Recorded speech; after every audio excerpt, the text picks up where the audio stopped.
Sziasztok! Általában 2 kérdése van mindenkinek ezzel az autóval kapcsolatban, más mindent tudnak. Mennyi a valós hatótáv, és mennyi a valós ára? Ugye a 2025-ös launchprogram már is kezdődött, 11.590 eurótól elvihető ez a konkrét BYD Dolphin Surf. Ez a változat, ami nálunk van, ez egy komfortfelszereltség, a fullos, de ebből az aktív alapcsomag 11.590-től kezdődik, mint egy Dacia Spring. A kettő között a különbség 29 centi. Lehet, hogy nem tűnik soknak, ez a 29 centi pedig az. Egy felnőtt ember combjának a hosszúsága szinte, ami mit jelent? Mikor le vagy ülve hátra, akkor pontosan egy ülő ember lábának a hosszúsága, ami nagyon sok. 3,99 méter hosszú, majdnem 4 méteres, 1,72 széles és 1,59 magas. Én itt is hagyom ezt a méterest ilyen szemléltető eszköznek, hogy lássátok, hogy azért nagy a különbség, hova akasszuk fel, hogy megálljon. Hogy áll meg?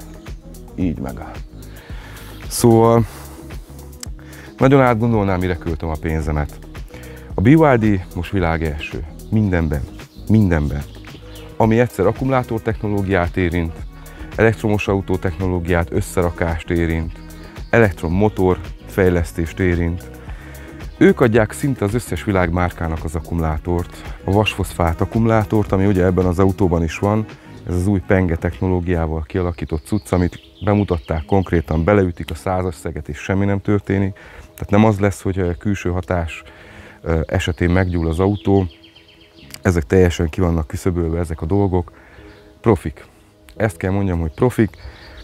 Itt a legkisebb autójuk, és érzésre, árérték arányra, teljesítményre felveszi a versenyt a többi gyártó alsó középkategóriának mondott autójával simán, sőt, le is veri őket.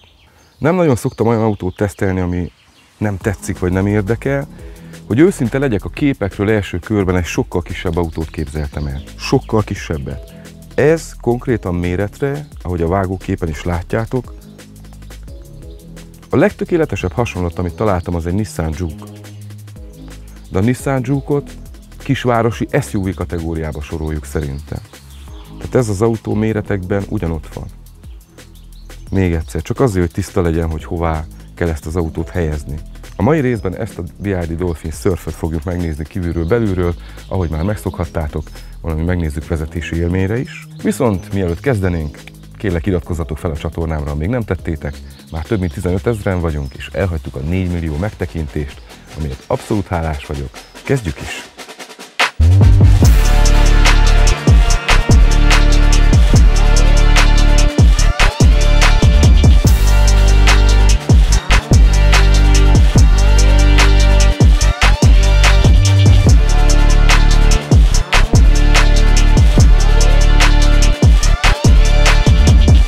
Óriási ablak, tehát ha nem tűnne fel, levetítve, függőleges síkba, ekkora ablakunk van.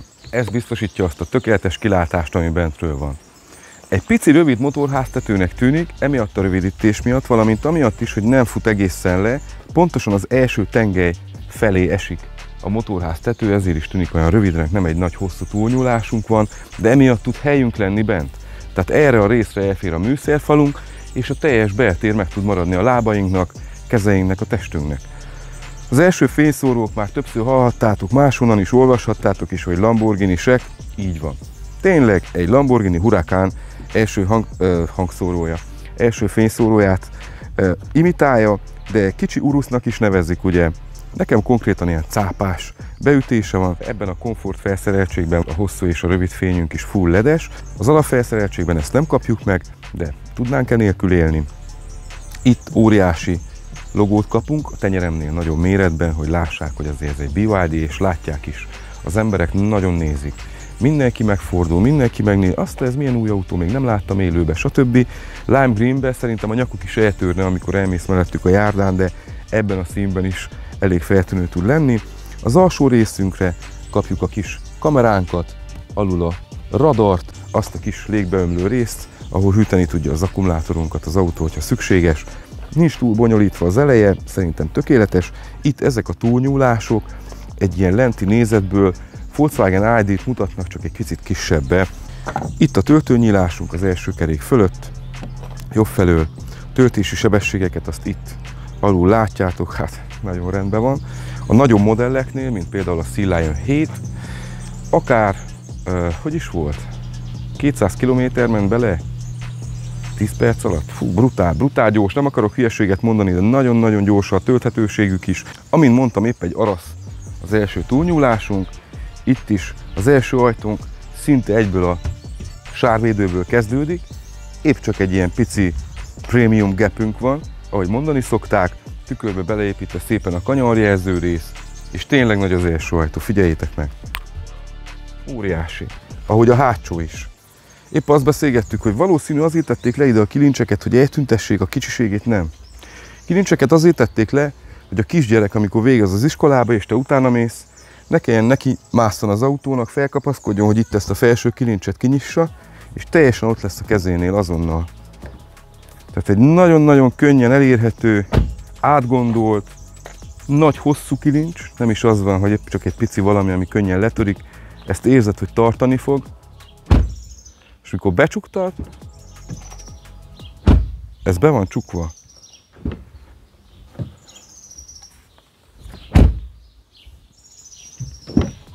De végig GDR alul is, nem spórolták ki itt a küszöb alatt se, hogy ne legyen mindig minden mocskos, és alul is szépen van befejezve. Nagyon-nagyon korrektül odafigyeltek.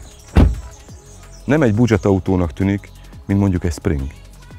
Mert az az. Alul ez a kis sziluett, ami itt beugrik, ha megfigyelitek, ezzel a főső dizájnnal talál össze, valamint ezzel a töréssel, amit én azt mondom, hogy a Seat talált fel konkrétan, az az ők törésvonaluk volt.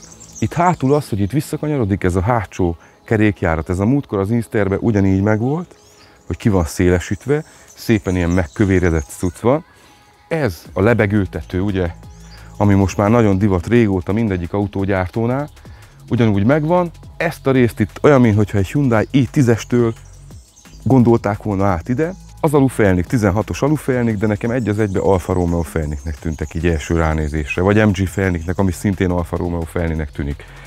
Szóval ügyesen oldották meg. Ez a rész itt nekem egy régi Citroenre emlékeztető sztori, de hozom is hátrább a kamerát, hogy lássátok.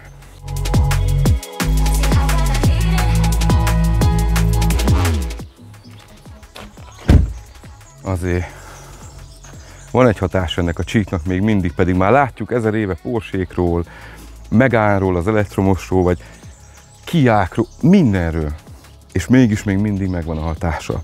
Az, hogy alul ilyen töredezett, apró, kicsi cuccok vannak, ezt is, hogy mondjam nektek, pár évvel ezelőtt még RS Audikon voltak ilyen apró játékok, és ők beleteszik a legalsó felszereltségbe, mert tudják, hogy az embernek kellenek ilyen apró dolgok, amik meg tudnak tetszeni egy autón. Pici részletek, amivel bele tudsz szeretni, mert oké, tudsz józan lenni, hogy árérték arányában veszek egy autót 11.590 euróért, mert ezt tudja, azt tudja, elvisz A-ból B-be, megoldja ezt és azt. De azon kívül tetszenje kell. Túl rövid az élet ahhoz, hogy csak funkcionalitásba gondolkodjunk mindig. Ugyanúgy a hátsó résznél ennyi a túlnyúlásunk, és az mind gyalogos és autóvédelem. Ha megfigyelitek, itt egy óriási kiálló részünk van, aminek tulajdonképpen semmi haszna. Legtöbb autó itt szokott végződni magába az utolsó pontjába, de ő nem. Innen nyitjuk, 280 liter a csomagtartónk, vagy 310, hú, nem mondjak hülyeséget, 310, azt hiszem, hogy az Insternek volt 280, de figyeljétek meg, egy ekkora rész, gyűrődőzóna. Csak a csomagtartó előtt. Tehát ha megpöccintenek hátulról, egyből nem törik össze maga az ajtó, stb., hanem még van egy ekkora részünk, ami el tudja nyelni az ütést, egy kisebb városi koccanás, ne adj Isten, de mégis egy olyan részt kell kicserélni benne, ami nem a világ pénze, nem egy ajtó elem. Visszatérve a csomagtérre, mit mondjak nektek, városi kis autóhoz, aminek a kategóriájába be van téve, bőven elég, nem veszel el benne, bőröndöket bele tudod pakolni, egy kis táskát, hátsó ülések ledönthetőek külön-külön is úgy, hogy tudsz vele szállítani, és micsoda fogásuk van, te mennyire jó érzés, de ezt majd a beltérben, tehát tényleg ez a műbőr vagy ekóbőr, nem tudom már, hogy mondjam, de nagyon-nagyon jó. A befejezés, dupla géder mindenhol, dupla, nem egy sima, hanem dupla, egy keményebb és egy puhább. Szépen befejezve itt is. Megadták a módját, világítás az nincs a csomagtartóba, és egy darab lyukat kapunk, ahogy le tudjuk csukni. Amúgy egy nagyon clean, nagyon tiszta felület, ami agybe szélesíti is az autót, szüksége is van rá, mert van egy pici ilyen torony nézete hátulról, tenyérnyi logó ugyanúgy a hátsó részen is, hogy tudják, hogy egy BYD-t vezetsz, a jövő autóját. Alatta a Hinode logó, hogy tudjátok, hogy hol kell megvásárolni. 7000 eurót ér bármilyen hitvány lerugott mocsok, ami áll az udvaron. Vegyetek, hanem valahol egy roncsot, hanem a Hinode is tud biztosítani, hogyha szükségetek van rá. És vegyetek egy ilyen autót, nem fogjátok megbánni. Biztos vagyok benne. Tuti biztos.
Furcsa lehet így ez a belső kezdés, ezzel csak azt akartam demonstrálni, hogy a páromnak például így ebbe a beállításba felel meg ez az autó, de még mire képes? Konkrétan aludhatsz is benne. Ennyire sokszínű, ennyire nagy a beltér, és gyors.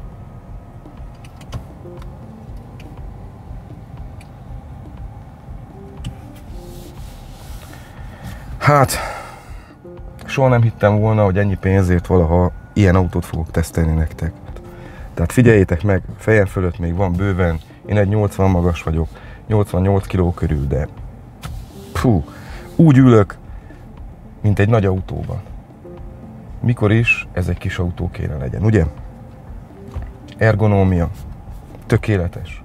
Ha autópályás stílbe akarok menni, csak lazán, ha ide bele akarom akasztani a kezeimet, akkor eszméletlen jó. Nagyon jó a vastagsága is, maga az anyag is. Kifogástalan. A légkondit lájtosan egyesen pötyögtetve megy, tökéletes a fok. Sőt, még egyet felhúzom, hogy mennyire hallatszik be nektek. Szinte sem ennyire. Ez az autó szofisztikált. Ez a legjobb kifejezés rá beltér szempontból, hogy szofisztikált. Megkockáztatom, hogy A-mercibe nem kaptok ilyen minőségi érzetet. Biztos vagyok benne. Oké, mi most a komfortcsomagban ülünk a maximális felszereltségi szintben, de látszatra, anyagokra, külsőre itt nem sok minden hiányzik, még akkor sem, hogyha az aktív alapcsomagot veszed, vagy a boostot. Nem lesz középen töltőpadod, nem lesz 360-as kamerát, csak sima hátsó kamerát, nem lesz ülésfűtésed elől, és kormányfűtésed. Ennyi, másképp ugyanilyen lesz az autód. Gyönyörű, tökéletesen kialakított, finom anyagokat használó, alkantara, minden puhított, minden, mindjárt végig is megyünk rajta, de ami elsőként feltűnt, ez a könyöklő itt középen, C220-as Merci 2004-ből, annyi különbsége, hogy annak úgy volt, hogyha megnyomtad az egyik felét, vagy a másik felét, az így szembe nyílt, vagy ki, és volt egy harmadik gomb is, azzal mind a kettő kinyílt, itt nem nyitható, viszont tároló rekeszből alatta kapunk bőven, az ajtókba kapunk bőven, ahhoz képest, hogy kis autó, nagyon jól el vagyunk látva. De még mindig nekem, ami a legfontosabb szokott lenni, az a kormány kialakítás, hiszen azt fogjuk a legtöbbet az ülés, nem tudok belekötni. Tényleg nem tudok belekötni. A kormányt állíthatom ki be, le fel, és egy nagyon-nagyon jó fogású, masszív kormányt kapunk. Nem egy kis vékony virslű valamit, amivel éppen csak úgy tudunk bütyögtetni, nagyon tetszik. A gombok kialakítása, prémium érzés, tehát konkrétan prémium érzés, kattogó gomb, görgető, minden funkciót elérsz velük. A jobb oldali résszel a középső kijelzőt irányítod, a bal oldali résszel itt a képernyődön tudsz variálni, a kis kijelződön, ami a sebességóra, minden ilyesmi. Nem a világ legszebb grafikája, én megkockáztatom, hogy az MG3-asban szebb, viszont többet tud.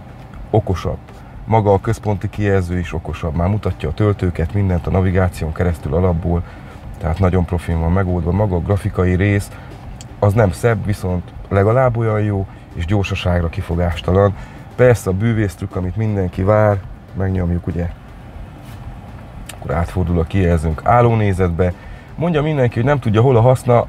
Figyeljetek, szépen be lehet tenni alá a navigációt, zenét, minden ilyesmit, ha egyedül használod, sokkal jobb így, mint hogy arrább kelljen nézzél valami, így egy központi helyre nézel, nem takar bele az útba még így se, szépen egybefut, és azért valljuk be, ezt bárki megcsinálhatta volna idáig, de a BYD még a legkisebb autójába is beletette ezt a kis érdekességet. Hogy kell vagy nem, döntsétek el ti. Én azt mondom, hogy ártani nem árt. Maga az ajtó kialakítása, vastag, tele anyaggal, már mikor megfogod, de ezt a kinti részben is elmondtam, már amikor megfogod, becsapod, érzed, hogy itt anyag van, amit használnak. Kialakításra érdekes, hogy koppan, de mégis mikor hozzányúlsz, mintha lenne egy pici puhasága. A fogó, ilyen kemény, vastag fogót nem adnak kicsi autóhoz, itt adtak. Teljesen alkantarás, kialakítással, úgy van megoldva az egész, hogy teljesen puha az a rész, ahova könyököd vagy bármit fog kerülni, nehogy véletlenül kemény műanyaghoz érjél hozzá, ez így korrekt. Mercedesből ismert gombok, kezelőegységek ide az ablakhoz, nagyon szépen kialakítva.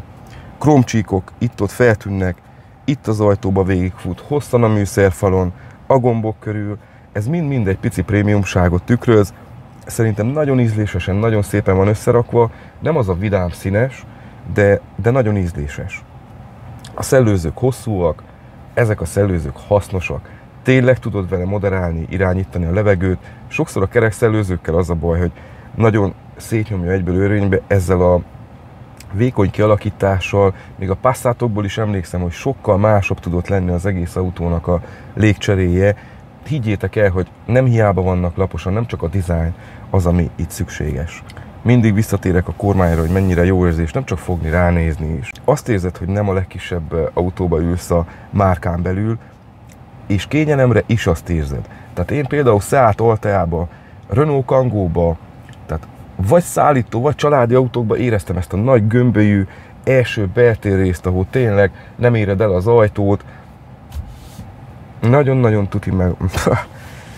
Keresem a szavakat rá, mert nagyon-nagyon szépen összerakták. Az ülés nagyon kényelmes. Ilyen sportülésnek mondható. Hát milyen bucket seats ez, hogy váltartód van. Megán GT-be, Focus RS-be, ilyenekbe kaptunk ilyeneket, egybe bucket seateket, aminek még a fejtartója is kényelmes. Tényleg jól van kitönve. A combodnál itt egy picit lehetne magasabb, de itt már tényleg arra gondoltak, ha valakinek szélesebb a combja, ne nyomja, mert ez nem sportautónak lett megvéve. Olyan anyagminőség, érzet van, csak egy napellenzőt fogjál meg, vastag, puha, alig akar lenyílni, tehát annyira tompított. Persze vezető felől is felgyúl a kis lámpa, tükör, pici irattartó, akármi. Érzed, hogy ebbe van anyagember, nem a legolcsóbb cuccot tették bele. Középen is itt ez a kis fény is érintős. Nem kell kattintsál semmilyen gombot. Ugye a prémiumság egyik alapfeltétele a csend. Az, hogy nem kattognak, recsegnek, ropognak, keccennek a dolgok, hanem egyszerűen csak megtörténnek lassítva, finoman, hang nélkül. Na, ebbe az autóba ezt érzed. Középen ezek a fizikai gombok, mindenki vágyait váltották valóra, mint egy régi rádiónál, vagy egy tényleg abban az időben, amikor a gombok kezdtek kifinomultak lenni, akkor hozták be ezt a stílust, hogy ilyen gyönyörűen, éppen csak hozzáérsz. Itt a hangosító, halkító, itt a sebváltód is, amit hogy felnyomsz, hátramenet, lehúzod, előremenet, és innen megnyomom, akkor parkmód. Ha ennél egyszerűbbet, mit? Egyből kézre áll, egyszer kell oda nézni, amíg megtanulod, kész. Nem egy plusz karit, hogy össze tudjam keverni az ablaktőlő bármivel.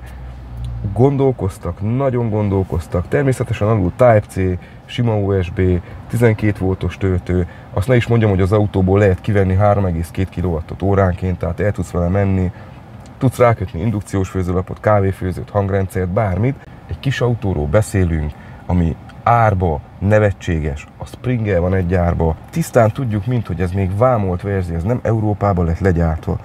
És így is mit tudnak idehozni, mit tudnak ajánlani ezzel a pénzért. BYD meg fogja hódítani a világot, ezt tudom, hogy mindenhol halljátok, ez nem vicc.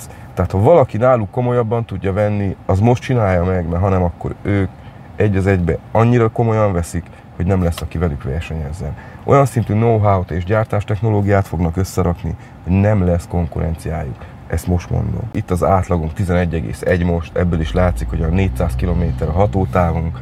Ugye ez a nagy lóerős, 156 lóerős változat, és emiatt egy kicsit jobban papálja a kilowattokat, de hogyha a közepes felszereltséget veszed a nagy aksival, és a kicsi motorral, akkor egy jobb fogyasztást tudsz kihozni. Vagy ha nem is mondom, hogy jobb fogyasztás, de 11 kWh-nál hogy lehet kevesebben menni? Most őszintén, tehát ez egy nagyon-nagyon jó fogyasztás.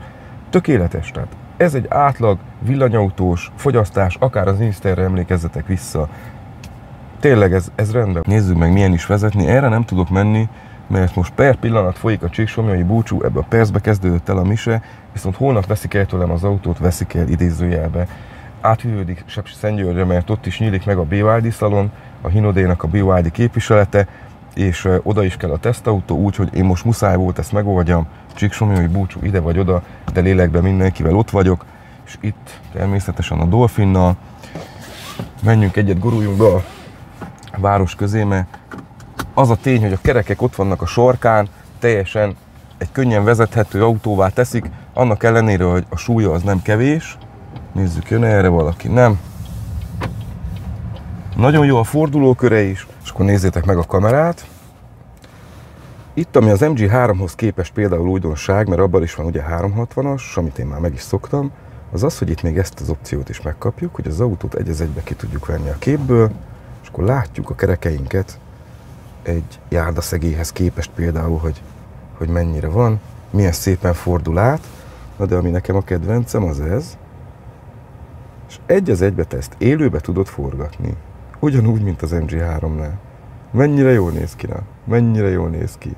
Ha lámpát kapcsolsz, ha indexet. Nézzetek, csak lámpázunk egyet. Mindent mutat. Mindent. Elvileg most nem lesz nagy forgalmunk, mindenki kint van a nyeregbe. Természetesen ez a 156 lovas, ez úgy indul, ahogy illik, de a kisebbik lóerős bőven elég. Tehát város közé vesszük az autót, vagy rövid távolakra. 88 lóerő, elektromos lóerő és nyomaték, az teljesen más. Nem ugyanannyi, mint a benzinesnél. Jaj, milyen jó, hogy csak bámészkodsz. Lényeg, ami a lényeg, hogy nagyon-nagyon kényelmesen ülsz. Én is még egy picit hátrébb rakom, még megdőjtöm, megtehetem, és még így is jó bőven elférne egy felnőtt ember a hátam mögött. Teljes mértékben nyugodtan. A futómű. Csendes. Kultúrált, kifinomult. És mivel nagyon a szélén vannak a kerekek, így a nyomtáv is jó, és a tengelytáv is jó. Kívülről egy keskeny, magas autónak tűnik elsőre, viszont mikor elkezded vezetni, akkor rájössz, hogy hoppá, lehet, hogy nincsenek túlnyúlások, amitől szebb lesz, viszont praktikusnak a legpraktikusabb.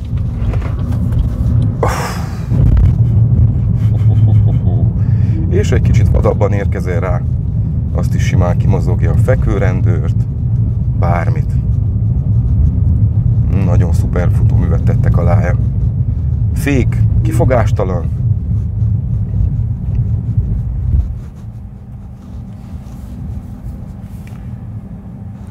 Ami picit hiányozhat egyeseknek, az az egypedálos üzemmód. De hát nekem nem hiányzik őszintén. Valószínű azért, mert nem szoktam meg. Hatalmas az autó. Érzem, hogy ez nem egy kis autó. Tényleg nem egy kis autó.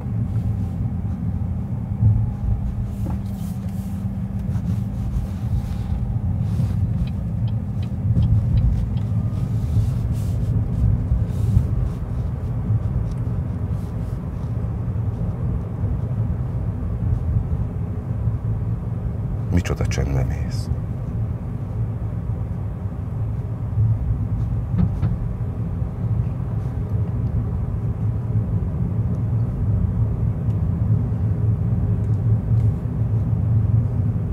Számoljátok csak ki. 1 kWh mondjuk 1,50 baniba durván lehet számolni. Tehát magyarul 17-8 lejből te mész 100 kilométert. Hát, bármelyik gyengén fogyasztó 3 hengeres motort vesszük is, minimum a duplája. És az élmény a negyede az ők esetükben.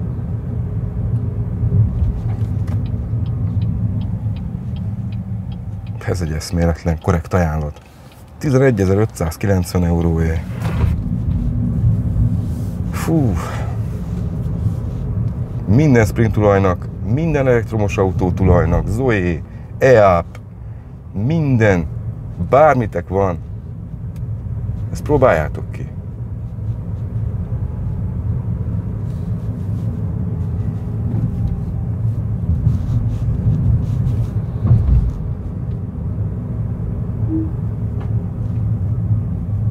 Fekvőrendőr, laza, csend, olyan csend van benne,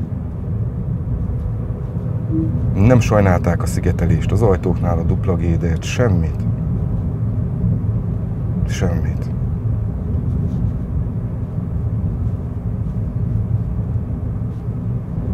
Várom, hogy hol bukik ki a hibája, mikor kezd nyiszögni, recsegni, valami jöjjön elő már, ami nem jó. De...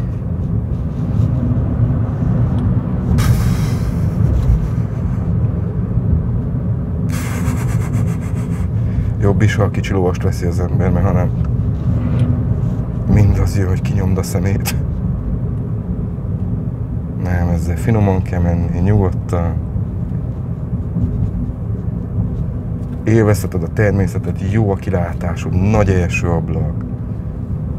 Nagy oldalsó is, tehát nincs összeszűkítve semmi. Hát ez nagyon korrekt.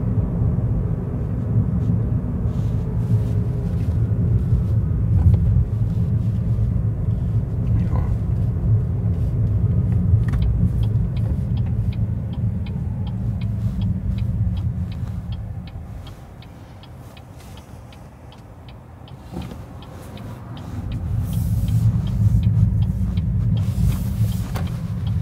Olyan hasmagasságunk van, hogy nem kell féljünk soha semmitől.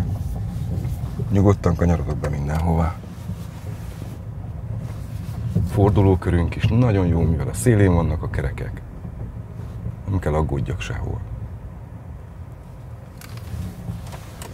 Nem melegedik fel ez a beltér. Egyszerűen nem veszi úgy fel a meleget, mert vastag. A tetőt is, mikor kopogtatod, nem kong. És nézzük, tegyük át sportba. Itt vannak a módok, normál, eco és sport. Légkondi egyesen. És nézzük meg, hogy mit mutat hosszúban.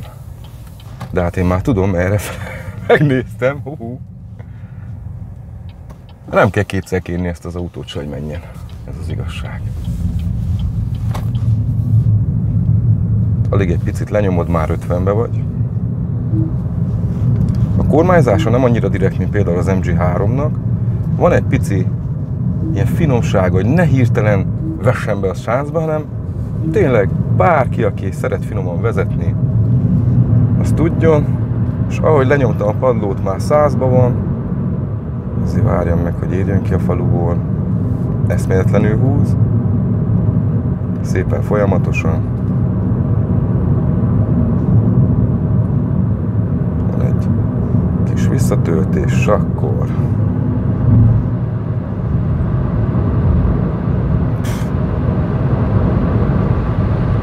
nagyon megy, nincs szélzaj. Tehát 100 felett is olyan szépen van kitalálva. Itt az ajtónak a tetejétől hallok egy apró kicsi plusz hangot, de mind a tükör, mind a csomagtartó, például lenni az autónál nem hallatszik, mint az összes többinél. Mindig kiemelem, hogy a csomagtartónál jön vissza a zaj, hát itt nem jön.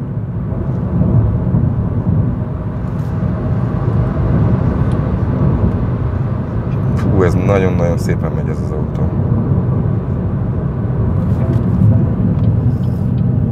És fék is van rajta, ha szükséges. Hát ez Korrekt.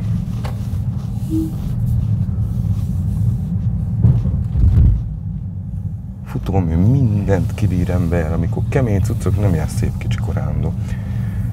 Kemény cuccokhoz ér is. Na nézzük. És belső sáv, addig felgyorsulunk. Hát egy másodpercben nem tudnám megmondani, de már elhagytuk rég a 100-at. Olyan szinten be tudsz csatlakozni a forgalomba, ahogy illik. És az a vicc, hogy nyomatod a szemét, mehet 100-zal, úgyis 10-11 kW körül fog fogyasztani. Ez a vicc.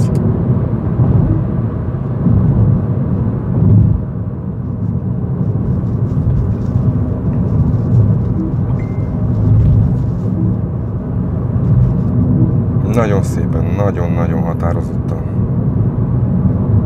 tartja a sávot. Feszes a kormány, el is engedhetem. Figyeljétek meg. Szépen teszi vissza.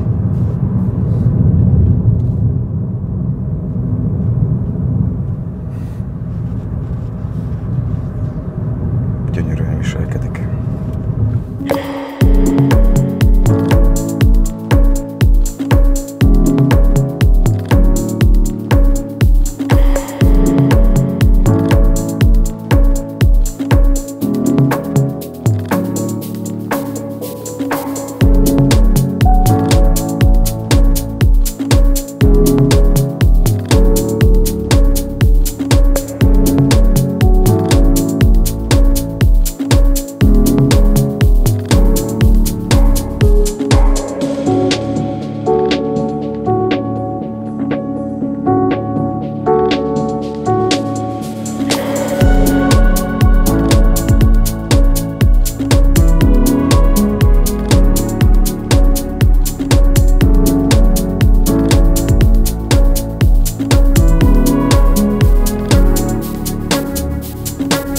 Összesítésként mondjam el, hogy a roncsprogramnak köszönhetően jelen pillanatban ennél jobb árértékarányú új autó, használtról ne is beszéljünk, új autó nem létezik a piacon. Nincs. Európa meg lesz hódítva általuk, a Surf által és a többi modell által is, az Atto 2 is eszméletlen, a Seal az kiveri a biztosítékot, de maradjunk csak egyszer a kicsiknél, maradjunk konkrétan ennél. Nem tudsz tévedni, nem tudsz hibázni, hogyha megveszel egy ilyen autót. Próbáljátok ki mindenképpen, az elérhetőségeket láttátok. Én nagyon szépen köszönöm, hogy velem voltatok a mai részben is. Nem tudom még mivel jövök következőkor, igyekszünk megint egy BYD-t hozni, mert tényleg ezeket az autókat izgalmas még vezetni is, nem csak bemutatni, hanem vezetni, mert aki egy picit szereti azt, hogy modern dolgokkal menjen, jó, érdekes vezetési élményt tapasztaljon, azt, hogy megnézzék az emberek, mert megfogják, annak ez az autó kell. Én szerintem bárki, aki elektromos autót vezetett idáig, főleg kicsi városit, egészen az Ionicig, mondjuk az Ioniq 5-ösig, vegyük ezt, az simán lecserélni erre ezt az autót. Merem garantálni, próbáljátok ki, és igazam lesz. Vigyázzatok magatokra, jó autózást kívánok nektek. Sziasztok!